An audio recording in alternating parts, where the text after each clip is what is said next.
Boys relaxing, yeah? Nice day. It's about to change though. Check this mist starting to roll in, yeah?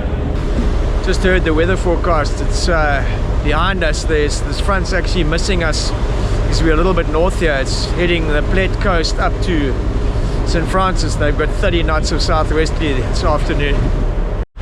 Just look at that weather on the outside. Some heavy weather on the outside. You can see by that sort of stratus cloud above the cumulus there that there's a lot of wind out there. But up against the headland here, we're just inside of that system and protected.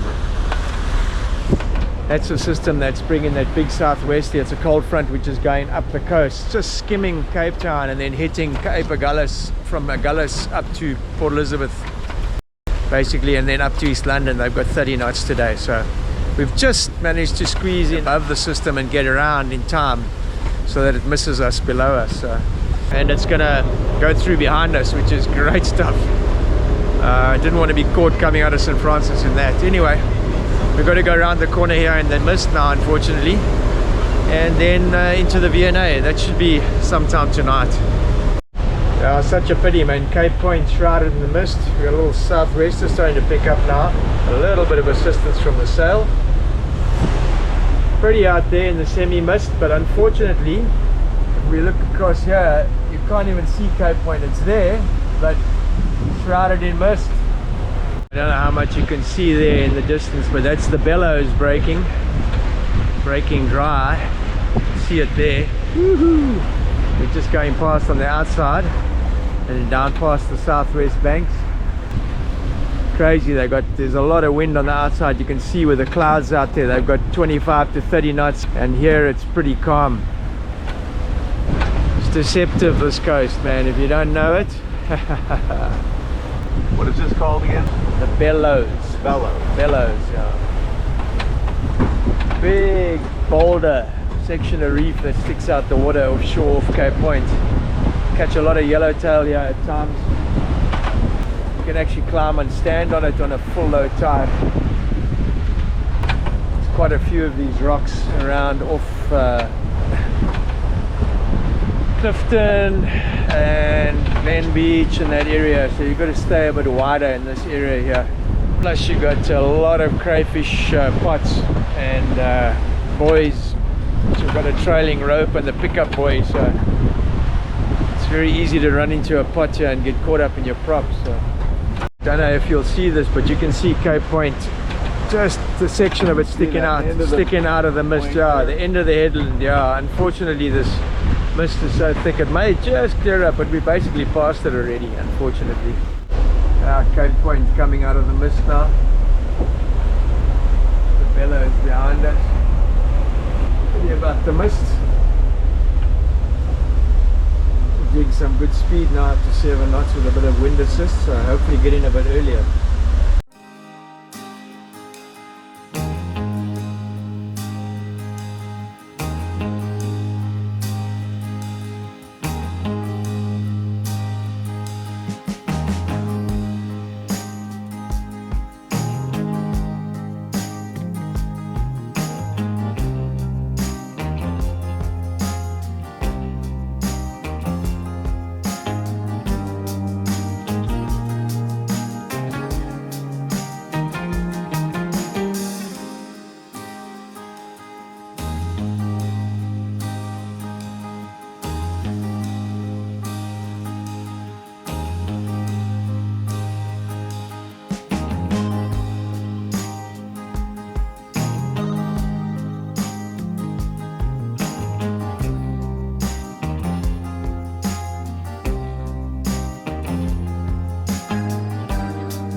Lunch being set up, bit of yellowtail pasta. Neil's smiling from ear to ear. Freaking mist has come down thick, it's freezing. It's now, what's the time? It's 4:53. Yeah, it's freaking getting chilly here, man. We're just going around, that's Hout Bay over there.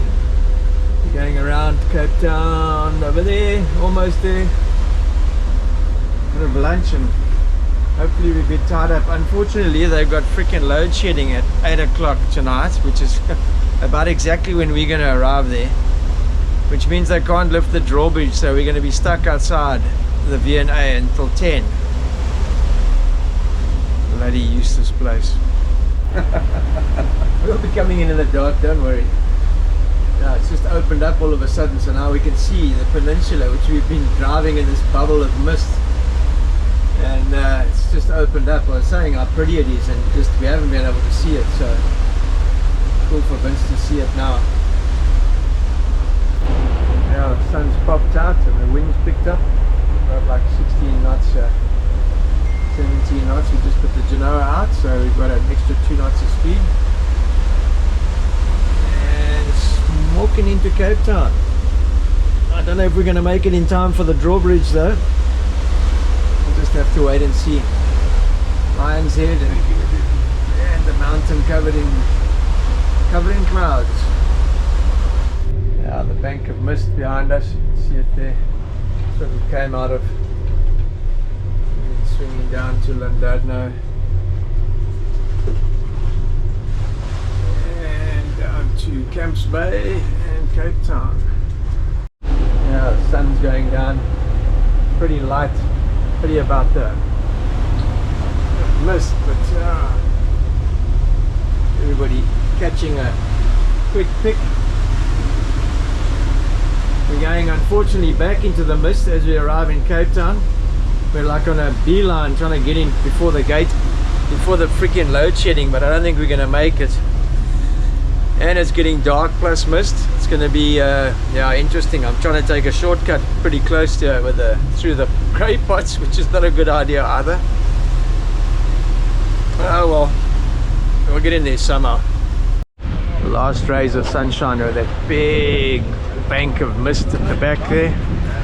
Guys are prepping getting all the ropes out, the fenders, sorting out.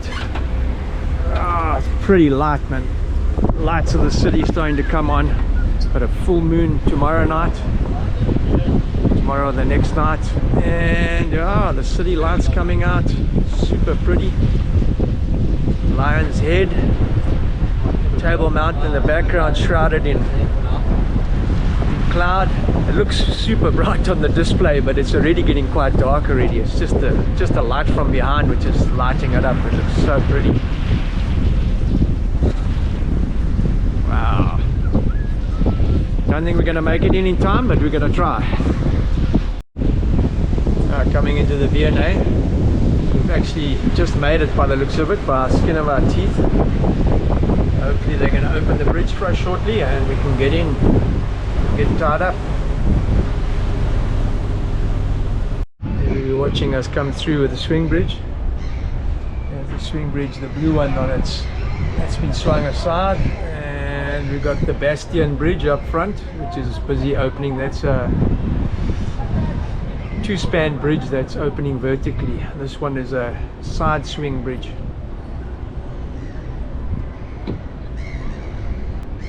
Last time I was here was when we left with Lyra. Pretty cool setting this. Got to find our mooring now. Made it just in time. A couple of minutes to spare. The bridge going vertical. Okay. Through the bridge and into the V&A.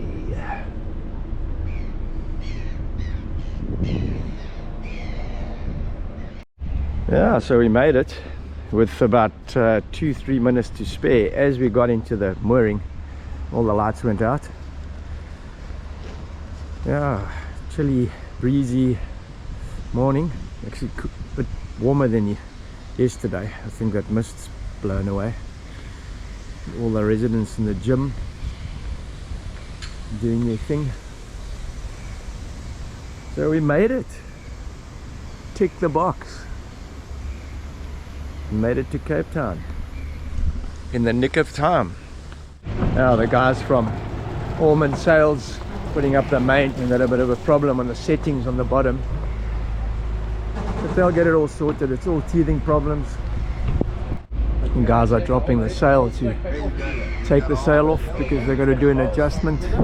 Guys got the measurements a little bit wrong on the boom was actually put, the boom gooseneck was put too far down.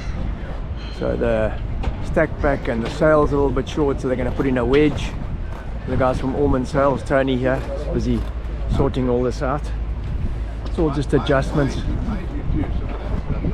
He's busy dropping the sail and taking the cars off. They're going to take the whole sail off and put it on the jetty and then take it back and then do all the adjustments.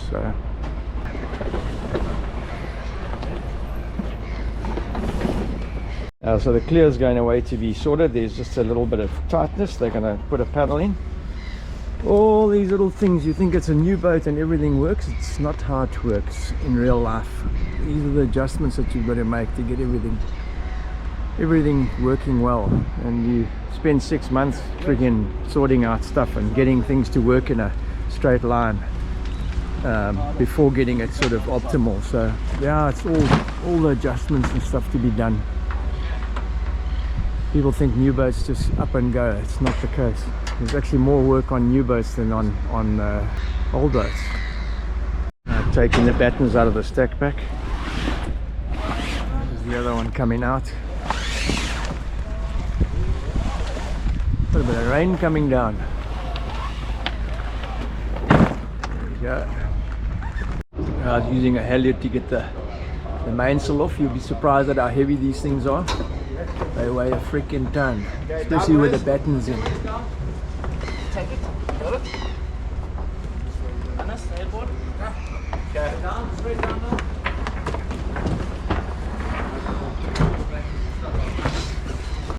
Guys, I removed all the battens. Be amazed at what these things weigh. They're fiberglass rods, but yeah, they are pretty freaking heavy. Solid fiberglass rods. They look like nothing, but they weigh a lot. Add up the sail weight. It's a hell of a weight. And then the boom weight, and then you worry about dropping that onto the bimini, or being hit by it. It's another story altogether. The sail folded up and halfway into the bag. At least I got a trolley here. You won't be carrying that so easy. So while the guys were busy, I took the opportunity to walk around the marina. Yeah, a good couple of boats here. See, there's Kanako. It's one of the first 60s. That's the same as Lyra Noah over the other side. I'm going to take a look at her now. It's the Leopard 50. Just having a quick look at them. Quite nice. Don't know what they price at these days, but a lot of boats here. Tons of leopards on the other side.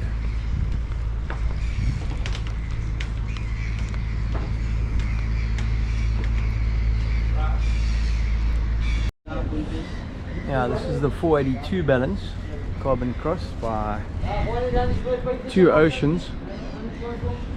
We've been walking around checking out all the different vessels here. Saw some Neisners down the road there, also a 48 and a 44. Kila. And next door to it is the 442. Both daggerboard. Yeah, this is the 442. Yeah, Two Oceans and Nexus Catamarans produces the range of balanced catamarans, with Nexus producing the bigger 52s to the 62s, built in epoxy, and Two Oceans the 44 and 48, built out of vinyl ester. Now, South Africa is the second biggest producer of catamarans worldwide, so there's a huge amount of production done here and a lot of models to look at and to choose from. They're always fun to walk around and to check out what's available. That's the 48 and the 44. An interesting chat with a lady who owns this boat, a 62-year-old American named Sue. She's going to be single-handling this boat once it reaches the Bahamas after the crossing. Yeah, well, that's it for this trip. We headed to the airport a couple of days later, and yeah, the guys are busy putting the adjusted sail back up, putting the battens in, getting everything sorted. I've got an adjustment to do on the spacing of the vang, or the kicker. And and yeah, she's good to go. The guys are looking at leaving on Tuesday next week, weather permitting. So yeah, adjustments on the bag, getting it all to fit nice and snugly. Luckily they've got a reasonably windless day today. There is a bit of a puff coming through every now and then. Yeah, the guys have loaded a whole lot of spare fuel cans, spugs, that are going to be filled up. They'll be carrying an extra 2,000 litres for the crossing. They'll be going straight across, although looks like they're going to be dropping one crew off at St. Helena to fly back. Neil, he's going along just as a mechanical backup. He knows the boat, if there's any hassles. So yeah, carrying a lot of fuel. Should be pretty heavy on the way out, but that'll lighten as they go. Yeah, time to go. That's it for this one. Till the next offshore adventure. So join us next week as I head back to Jeffreys Bay and get acquainted with Edisto, the new 5-6 that's been launched by the Nexus factory. I'll cover the sea trials of the vessel and also the launch of a new vessel in the same period. So make sure you check in next week. Make sure you subscribe and we'll catch you then. Thanks for watching.